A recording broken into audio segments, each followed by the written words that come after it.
Good morning friends. এখন বাজে সকাল 7:20।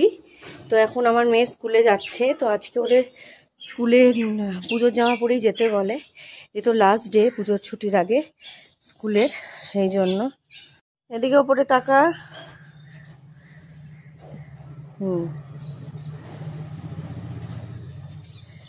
এই যে পুজোর নতুন ড্রেস পরে নিয়েছে, ওর বাবা ওকে ছাড়তে যাচ্ছে।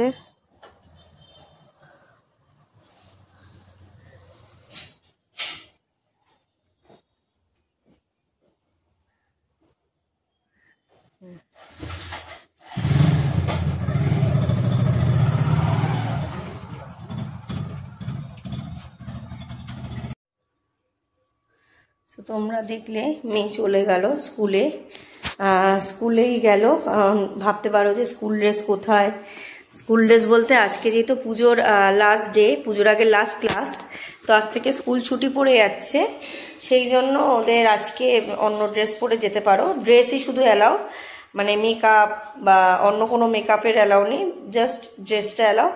আর শু বলতে ওদের একটা স্পোর্টস শু আছে আর একটা স্কুল রেগুলার যে শু পরে যায়। তো আজকে দুটোর মধ্যে যে কোনো একটা শু পরে যেতে পারে স্কুলেরই। তো এই স্পোর্টস শু আজকে পরে গেল। আর টিফিনের মধ্যে নিয়ে গেল পাস্তা করে দিলাম। পাস্তাটা আমি ভেজিটেবলস দিয়ে, যেমনি বিনস, গাজর, তারপরে ফুলকপি, পনির, আলু, এগুলো দিয়েই করেছি, উইদাউট অনিয়ন দিয়ে পাস্তাটা বানিয়ে দিলাম।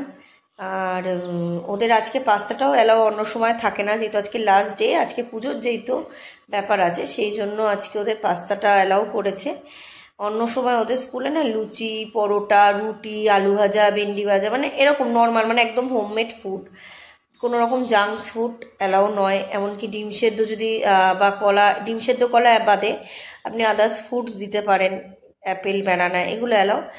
আর চিপস, কোল্ড ড্রিঙ্কস, মানে আজকে ওদের, কালকে অনেক ফ্রেন্ডসরা বলেছিল চিপস আর ফুটি নিয়ে আসবে। তো আমাকে কালকে অনেকবারই বলেছে, মা আমাকে চিপস আর ফুটি কিনে দেবে, আমি কালকে চিপস ফুটিই নিয়ে যাব স্কুলে। তো আমি কিছুতেই অ্যালাউ করিনি আর অ্যালাউ করবও না, আমি দিই না। কারণ যতই জেদ করুক, সেই জেদটা ওর শরীরের পক্ষে তো ভালো না, আপনারা বলুন। সকালবেলা সেরকম স্কুলে কিচ্ছু খেয়ে যায় না, শুধু এই টিফিনটা নিয়ে যায়। তো আমি সবসময় চেষ্টা করি টিফিনটা একটু হেলদি দিতে। আজকে হেলদি, সেই জন্যই আমি একদম সামান্য তেলে একদম মানে ভেজ বানিয়েছি, কোনো অনিয়ন দিইনি, উইদাউট অনিয়ন।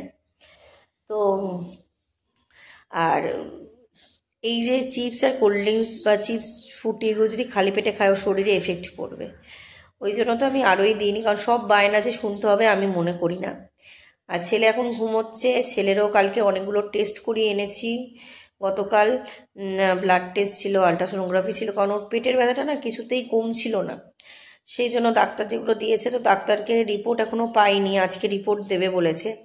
আজকে রিপোর্ট দিক, আর রোববার দিনকে আশা করি ডাক্তার দেখবে, বসবে। এখন এই দুদিন ডাক্তার বসবে না, তো রোববার দিনকে ডাক্তার দেখে কি বলে আমি তখন আপনাদেরকে জানাবো সবের কিছু হয়েছে কি না, কি হয়েছে। তো শরীরটাও নিয়েও একটু টেনশানে আছি, রিপোর্টগুলো নিয়েও। আর আমার দিনটা এইভাবেই রোজ শুরু হয়, সকালবেলা থেকে মেয়েকে রেডি করে স্কুলে পাঠানো, তারপরে কাজ, এইভাবেই। তো তোমরা সবাই দেখতে থাকো আমার ব্লগ। আমাকে মানে প্রচুর ভালোবাসা দিচ্ছ, আমি দেখতে পাচ্ছি, তার জন্য অনেক ধন্যবাদ। আমার যারা আমার চ্যানেলটাকে ফলো করোনি, প্লিজ ফলো করো, স্কিপ করে বেরিয়ে যেও না, সাবস্ক্রাইব করো, আর কমেন্ট করে জানিও আমার ভিডিও তোমাদের কেমন লাগছে। আমি অবশ্যই কমেন্টে রিপ্লাই দেব। থ্যাংক ইউ, ধন্যবাদ আমার পাশে থাকার জন্য। গুড মর্নিং সবাইকে জানাই, সবাই খুব ভালো থাকো, আজকের দিনটা সবার খুব ভালো যাক। Good morning.